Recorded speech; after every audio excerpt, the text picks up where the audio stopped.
Om NaMo Narayan. The ancient Indian astrologer में आपका स्वागत है।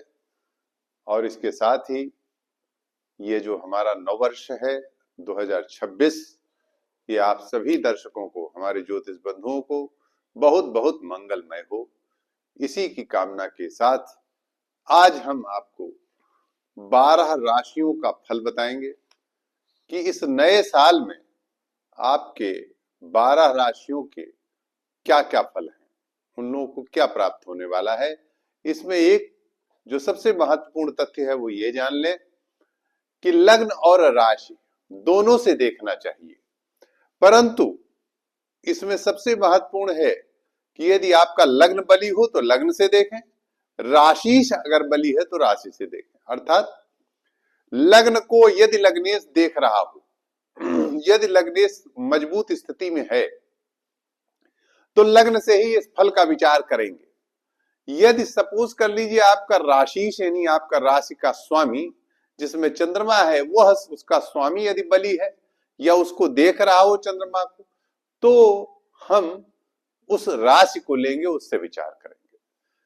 हमने आज और इसी के साथ साथ हमने इस नव वर्ष 2026 की कुंडली भी बनाई है जो कन्या लग्न में है, और इस कुंडली के साथ हम आपको अपने भारत के बारे में, भारत के अन्य राज्यों के बारे में और विश्व की स्थिति के बारे में भी थोड़ा बहुत संकेत करेंगे। आइए हम प्रारंभ करते हैं। पहले तो हम आपको कुंडली बताते हैं कि हमारी इस नव वर्ष की कुंडली क्या होगी। और इस कुंडली में जो सबसे महत्वपूर्ण बात है वह ये मैं कहना चाहूंगा कि जो हमारी कुंडली, हमारे जो नव वर्ष यानी 2026 की कुंडली है वह सूर्य प्रधान है। बहुत बड़ी बात है दोस्तों, हमारी ये नए साल की कुंडली सूर्य प्रधान है। इसको अभी हम आपको प्रूफ करेंगे कि कैसे सूर्य प्रधान है, किस वजह से हमने सूर्य को केंद्र में रख करके इस नए वर्ष का जो आगाज होने जा रहा है बस अभी कुछ ही पलों में, अभी आप जो आपके सामने हमारा नववर्ष आएगा, नववर्ष में आप लोग इस प्रोग्राम को देख रहे होंगे, तो नए साल में जो सूर्य का महत्व होगा वो अत्यधिक होगा। अब सूर्य किन किन विधाओं का प्रतीक है यहां ये देखना है। सूर्य राजा का प्रतीक है तो राजा का बोलबाला रहेगा। सूर्य युवाओं का प्रतीक है, इसलिए युवा प्रभावशाली होंगे। आने वाले समय में युवाओं के हाथ में कमान जाएगी। जो युवा है वही अब शासन, सत्ता, संगठन इसमें ज्यादा प्रभावशाली दिखेंगे इस 2026 में। पहली बात। साथ में मैं ये भी कहना चाहूंगा कि सूर्य संस्कार का भी प्रतीक है। हमारी प्राचीन संस्कृति सूर्य से ही प्रारंभ है, क्योंकि हमारे श्रीमद् भगवत गीता में जो 4th अध्याय है उसमें भगवान ने स्पष्ट कह दिया है कि इमं विवस्वतम, जो उन्होंने साफ साफ कहा है कि विवस्वान मनवे प्राह, अर्थात विवस्वान यानी जो विवस्वान ने मनु से कहा, इक्ष्वाक, अब उन्होंने इक्ष्वाक से कहा। इस तरह से जो परंपरा है विवस्वान मनवे प्राह, इमं विवस्वतम योगम प्रोक्तवाहनम अव्ययम विवस्वान मनवे प्राह मन इक्ष्वाक अब्रवीत। इस प्रकार से यह जो हमारी परंपरा से प्राप्त है वो सूर्य से परंपरा चली, ऐसा संस्कृति का जो प्रारंभ है। हम देखते हैं कि सूर्य यदि उदय न हो, देखिए इस समय सर्दी है, सूर्य उदय देर से होते हैं तो हम लोग कितना परेशान। तो आज हम आपको बताएंगे कि हमारे इस नए जो हमारा नव वर्ष आ रहा है 2026, इसमें सूर्य का बहुत बड़ा महत्व है। किस प्रकार है ये मैं आज सिद्ध करने जा रहा हूं। उसके साथ साथ में 12 राशियों के बारे में बताऊंगा कि मेष से लेकर के मीन राशियों तक को क्या क्या मिलने वाला है। आप लोग अंत तक चैनल पे बने रहिएगा, अपनी अपनी राशियां, अपने अपने लग्न को देखिएगा और मिलाइएगा। आज का टाइटल है नव वर्ष 2026 आप समस्त ज्योतिष साथियों व दर्शक दीर्घा को मंगलमय हो। 12 लग्न और राशियों पर जाने 2026 का प्रभाव। देखिए हमने वर्ष 2026 का जन्मांक बनाया है, ध्यान दीजिएगा। ये हमारा वर्ष 2026 का जन्मांक है। कन्या लग्न में नए साल 2026 का उदय हुआ है। सूर्य, बुध, मंगल और शुक्र केंद्र में, आप ध्यान से देखिए, ये चारों ग्रह केंद्र में, बृहस्पति केंद्र में, देखिए बृहस्पति भी केंद्र में, अर्थात इस बार बृहस्पति किसके प्रतीक हैं? शिक्षा के। सूर्य और मंगल, शुक्र, मंगल और सूर्य तकनीकी के प्रतीक है, तकनीकी। बुध गणित के और तर्क शक्ति के प्रतीक है। शुक्र ऐश्वर्य और लग्जरियस आइटम के प्रतीक है। ये सब केंद्र में बैठे हुए हैं, अर्थात इसका बोलबाला अब होने वाला है। ठीक, आइए हम ये बताना चाहते हैं कि शनि महाराज कहां पर है? शनिदेव सप्तम स्थान पे है। सप्तम स्थान पे होके शनिदेव बाधक भी बन रहे हैं, ध्यान दीजिएगा। अब सप्तम स्थान दो गोलार्धों में इसको बांट दिया जाए, यहां से दो गोलार्ध में बांट दिया जाए, उत्तरी गोलार्ध और दक्षिणी गोलार्ध। अब हम ऐसे ही समझा रहे हैं, आप ज्यादा इसमें डिटेल में जाएंगे तो आपको पूरा अगर आप बनाते हैं तो उत्तरी गोलार्ध और दक्षिणी गोलार्ध, शनि आपके दक्षिणी गोलार्ध में पड़ रहे हैं। तो अब हम ये कहना चाहेंगे कि दक्षिणी गोलार्ध के देशों में तनाव की स्थिति बनी रहेगी शनि के कारण। आइए अब हम आपको कुछ शासन, विश्व, भारत आदि के बारे में बताते हैं, फिर 12 राशियों के बारे में ले चलते हैं। शासन सत्ता को अत्यधिक बल प्राप्त रहेगा, क्योंकि सूर्य प्रधान है। किसी भी प्रकार की सरकार में अस्थिरता नहीं होगी, सरकार स्थायी रहेगी। सरकार बिल्कुल, सरकार को कोई गिरा नहीं पाएगा इस साल। जुलाई से अक्टूबर के मध्य पूर्वोत्तर और पश्चिमोत्तर राज्यों में भूस्खलन, भूकंप और बाढ़ की संभावना, और कुछ हवाई दुर्घटनाओं की भी संभावना है। ये मैं पहले से प्रेडिक्शन किए दे रहा हूं, इसलिए बहुत सतर्कता से यात्रा करिएगा। यह समय आपका जुलाई से लेकर के सितंबर के मध्य का है। चलिए अब आगे मैं बताता हूं 12 राशियों के बारे में कि आपकी 12 राशियों पर क्या क्या प्रभाव होने वाला है। देखिए मेष राशि, मेष राशि में शुरुआत में, प्रारंभ में थोड़ी दिक्कत होगी, बिल्कुल। मेष राशि, मेष लग्न वालों को वर्ष के प्रारंभ में स्वास्थ्य संबंधी थोड़ी समस्याएं रह सकती हैं, थोड़ा सा उनको दिक्कत रह सकती है, लेकिन फरवरी से उनके काम बनने लगेंगे और मई जून में उनके शिक्षा और प्रतियोगिता में चयन होने की भी संभावना बन रही है। उनको माता पिता से भी सुख प्राप्त होगा, और बहुत दिनों से जो लोग प्रतियोगिता शिक्षा में लगे हुए हैं उनके सिलेक्शन की भी बड़ी संभावना इस साल मेष राशि वालों की है। आइए अब हम वृष राशि पे आते हैं, और एक बात ये भी बता दें कि जिन मेष राशि वालों के बृहस्पति और मंगल अच्छी पोजीशन में नहीं है, या शनि केंद्र में जन्मांक में अच्छी पोजीशन में नहीं है, तो उन्हें क्या करना चाहिए? उनको गोधूलि के समय यानी शाम जब होने लगे तो एक गुलाब का पुष्प हनुमान जी के चरणों में चढ़ा देना चाहिए। आइए अब वृष राशि पे आ जाते हैं। वृष राशि वालों, मैं आपको ये बताना चाहेंगे कि वृष राशि वालों के लिए यह समय प्रारंभ में कठिन रहेगा, शुरुआती दौर अच्छा नहीं रहेगा, लेकिन अप्रैल के बाद, अप्रैल में भी थोड़ा कष्ट है, मगर अप्रैल के बीतने के बाद मई से इनका समय बहुत बेहतर होने जा रहा है। वृष राशि, वृष लग्न वाले मई से बहुत ही उन्नति करेंगे। माता पिता की सेहत पर ध्यान रखें। अगर कोई समस्या आती है तो उस समस्या, अगर कुंडली में उनके बृहस्पति और मंगल की स्थिति अच्छी नहीं है, तो वो नित्य सिद्ध कुंजिका स्तोत्र का पाठ करेंगे। देवी जी का दुर्गा सप्तमी में सिद्ध कुंजिका स्तोत्र है, और निश्चित रूप से इस पाठ करने से उनको शांति मिलेगी।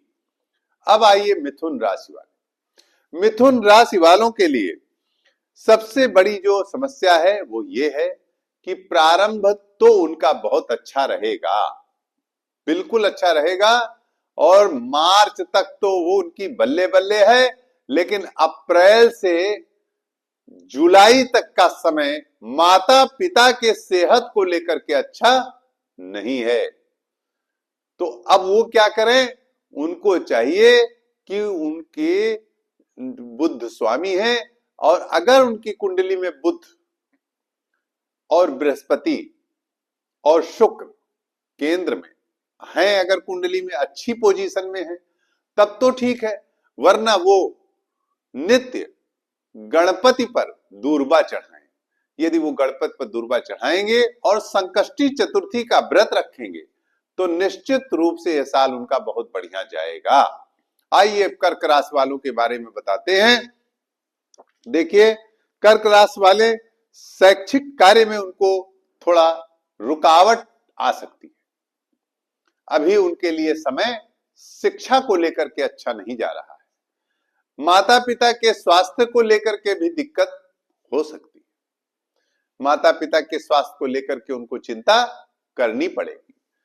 अब ऐसी स्थिति में अगर उनके केंद्र में मंगल और बृहस्पति की पोजीशन अच्छी नहीं, मंगल बृहस्पति में बार बार इसलिए कह रहा हूं, किसी में बुध कह रहा हूं, किसी में मंगल, चूंकि कर्क लग्न में मंगल बहुत कारक है, दशमेश है, और बृहस्पति भी कारकत्व लिए हुए। बृहस्पति तो विशेष कारक हर कुंडली में, क्योंकि बृहस्पति सौभाग्य का प्रतीक है। इसलिए यदि बृहस्पति और मंगल अच्छी पोजीशन में नहीं है तो कर्क राशि वालों को चाहिए कि वो अपने स्वास्थ्य आदि और माता पिता के स्वास्थ्य के लिए प्रत्येक मंगलवार को या तो व्रत रखें, या अगर व्रत ना रख सकें तो मंगलवार को हनुमान जी के चरणों में गुलाब का पुष्प प्रत्येक गोधूलि के समय, प्रत्येक शाम को गोधूलि के समय नित्य हनुमान जी के चरणों में गोधूलि के समय गुलाब का पुष्प, एक पुष्प अर्पित कर दें और हनुमान चालीसा का पाठ किया करें। ठीक है,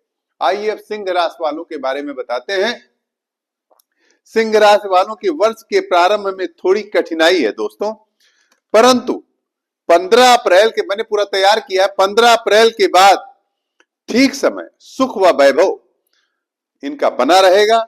और इनको चाहिए, यदि मान लीजिए इनकी भी कुंडली में, अब सिंह के स्वामी सूर्य हैं, तो इसलिए इनको कोई चिंता करने की आवश्यकता नहीं, चूंकि ये मैंने आपको बताया कि वर्ष सूर्य का है और न्यूमरोलॉजी से भी सूर्य का है। आप 2026 को जोड़ दीजिए, देखिए 6 2 8 2 10 एक नंबर, न्यूमरोलॉजी से भी ये एक नंबर है, और एक नंबर किसका है? सूर्य का है।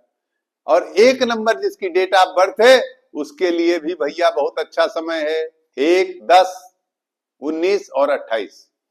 अगर आपका जन्म इन तारीखों में हुआ है तब भी ये वर्ष आपके लिए बहुत अच्छा जाएगा, बहुत ही अच्छा जाएगा। आइए अब हम सिंह राशि वालों के बारे में बता दिए। वर्ष पूरा अच्छा जाएगा, थोड़ी सी कठिनाई वर्ष के प्रारंभ में हो सकती है। 15 अप्रैल के बाद बहुत अच्छा समय होगा, सुख वैभव की प्राप्ति होगी। साथ में आदित्य हृदय स्त्रोत, यदि मान लीजिए आपकी कुंडली में सूर्य बृहस्पति अच्छे नहीं है तो आदित्य हृदय स्त्रोत का नित्य पाठ करने से आपको बहुत आराम मिलेगा। कन्या राशि, कन्या लग्न, कन्या राशि, कन्या लग्न वालों को वर्ष के प्रारंभ में थोड़ी दिक्कत आएगी, मगर मार्च से नौकरी में तरक्की, अपने जॉब में बदलाव और अच्छे पैकेज की जॉब मिलने की संभावना है।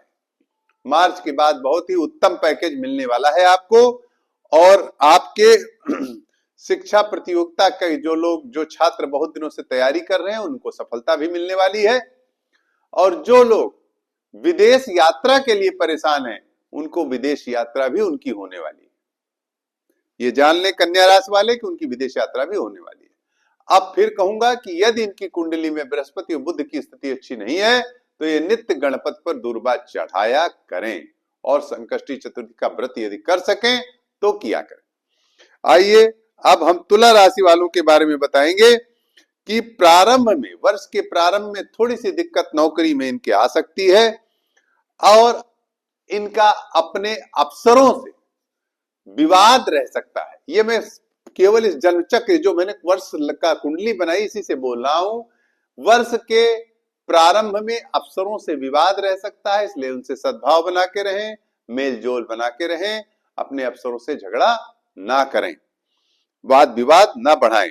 यदि ऐसा होता है तो वो कच्चा दूध नित्य पानी में डाल करके उससे स्नान किया करें। आइए वृश्चिक राशि, वृश्चिक लग्न वालों के लिए वर्ष के प्रारंभ में कठिनाई है, अपनी सेहत का ध्यान रखें, सेहत खराब हो सकती है, सेहत पर विशेष ध्यान रखें। नवंबर से विशेष उन्नति है, शिक्षा प्रतियोगिता में नवंबर के बाद सिलेक्शन और लाभ मिलने वाला है। धनु लग्न, और अगर मान लीजिए इनकी कुंडली में मंगल और बृहस्पति की पोजीशन अच्छी नहीं है तो ये भी नित्य हनुमान चालीसा का पाठ करेंगे और हनुमान जी के चरणों में गोधूलि में गुलाब का पुष्प चढ़ाएंगे। आइए धनु राशि वालों, धनु लग्न वालों के लिए प्रारंभ में, वर्ष के प्रारंभ में मन उद्विग्न रहेगा, अशांत रहेगा, लगेगा जैसे अवसाद का समय है, डिप्रेशन सा महसूस होगा, लेकिन घबराए नहीं। इनको अप्रैल के बाद इनकी उन्नति होने वाली है और बहुत दिनों से जिनका विवाह पेंडिंग है, जिनके बहुत दिनों से जो जीवन साथी की संभावनाएं जिनकी बहुत दिनों से अपेक्षित हैं, जिनकी शादियां नहीं हो रही हैं, जिनके प्रेम संबंध टूट चुके हैं, उनके प्रेम संबंध बनने वाले हैं और उनकी शादियां भी होंगी। धनु राशि, धनु लग्न वालों के विवाह भी इस साल अवश्य होंगे। और अगर इनको अपने कुंडली में कोई दिक्कत आती है, मान लीजिए धनु राशि धनु लग्न के जातकों की कुंडली में बृहस्पति अच्छी स्थिति में नहीं है, तो उन्हें चाहिए कि विष्णु सहस्त्र नाम का नित्य पाठ करें। यदि विष्णु सहस्त्र नाम का पाठ करेंगे, यदि स्वयं ना कर सकें तो किसी से संकल्प करा के पीपल के वृक्ष के नीचे 108 बार विष्णु सहस्त्र नाम का पाठ कराएं, बहुत फायदा मिलेगा। और वर्ष के अंत में तो इनका बल्ले बल्ले है, बहुत ही लाभकारी रहेगा। आइए अब हम आपको मकर राशि, मकर लग्न के बारे में बताना चाहेंगे कि वर्ष के प्रारंभ में बहुत अच्छा रहेगा। जीवन साथी, माता पिता का ध्यान रखें, जीवन साथी की सेहत खराब हो सकती है। मकर लग्न, मकर राशि वालों सावधान हो जाएं, अपनी पत्नी का ध्यान रखें, पत्नी के स्वास्थ्य का ध्यान रखें। सितंबर के बाद घर में धार्मिक कार्य का आयोजन होने वाला है। और यदि आपकी कुंडली में शनि और बुध अच्छी स्थिति में नहीं है तो पानी में काला तिल डाल करके नित्य स्नान करें। ऐसा करने से शनिदेव का प्रभाव ठीक हो जाएगा और गणपति पर दूर्वा चढ़ाएं, इससे बुध भी ठीक होंगे, तो मकर राशि, मकर लग्न वालों को फायदा मिलेगा। आइए अब हम कुंभ राशि वालों को बताना चाहेंगे कि शुरुआत में जब वर्ष का प्रारंभ हो रहा है तो शुरुआत में 1 महीना वो आत्म संयम बनाए रखें, क्योंकि उनके नौकरी में चेंज हो सकता है, जॉब प्रोफाइल बदलने वाला है आपका। हाँ, हो सकता है आपका जॉब प्रोफाइल बहुत अच्छा हो जाए, इसलिए ध्यान रखिए, क्योंकि 1 महीना थोड़ा सा ये जो समय चल रहा है 15 फरवरी तक थोड़ा सा ध्यान देने का है। इसके बाद आपकी जॉब प्रोफाइल बहुत अच्छी स्थिति में आ जाएंगे, आपका पैकेज अच्छा हो जाएगा, हर तरीके से आप उन्नति में होंगे। ये आपके लिए सुखद समाचार रहेगा। जीवन साथी की तरफ से भी अच्छा समाचार मिलेगा, माता पिता और संतान की ओर से भी आपको सुखद समाचार मिलने वाला है। मई के बाद कुंभ राशि वालों को संतान की तरफ से भी अच्छा समाचार मिलेगा। यदि आपकी कुंडली में कुंभ राशि वालों शनि या बृहस्पति अच्छी स्थिति में नहीं है तो आपको चाहिए कि पानी में काला तिल डालकर स्नान करें और विष्णु सहस्त्र नाम का पाठ करें। मीन, और एक चीज कुंभ राशि वालों के लिए विशेष, पीपल के वृक्ष का स्पर्श रविवार को छोड़कर, रविवार को नहीं करना है, रविवार को छोड़ करके कुंभ राशि वाले यदि कुछ ना करें, केवल नित्य रविवार को छोड़कर नित्य पीपल के वृक्ष का स्पर्श करें और ये मंत्र पढ़ें, पिपलाद पिपलाद पिपलाद, तो निश्चित रूप से इनको शनि की 7.5 भी इनके लिए अनुकूल होगी और इनको पूरा पूरा लाभ मिलेगा, पूरा इनको जीवन का आनंद इस साल प्राप्त होगा। आइए मीन राशि वाले, मीन राशि, मीन लग्न वालों के लिए शासन सत्ता का सहयोग मिलने वाला है। वाह क्या बात है, शासन सत्ता का सहयोग भी मिलेगा, शिक्षा प्रतियोगिता में उन्नति होगी, लाभ मिलेगा, सिलेक्शन होगा, पुराने मित्र से मुलाकात होगी, माता पिता की सेहत का ध्यान रखने की आवश्यकता होगी आपको। और यह भी हो सकता है कि कुछ धन आपका कहीं पर रुक जाए, या किसी मित्र को धन देने से सावधानी रखिएगा। ऐसा ना हो कि आपका धन कुछ कहीं जाकर के फंस जाए। इसके लिए आपको हल्दी डाल करके स्नान करना है नित्य, जिससे आपका धन कहीं फंसने ना पाए, और विष्णु सहस्त्र नाम का पाठ करना है। यदि बृहस्पति आपकी कुंडली में अच्छा है तो कोई दिक्कत नहीं, यदि बृहस्पति आपकी कुंडली में बहुत अच्छा नहीं है तो हल्दी डाल करके स्नान करिए और विष्णु सहस्त्र नाम का पाठ करिए। नमो नारायण।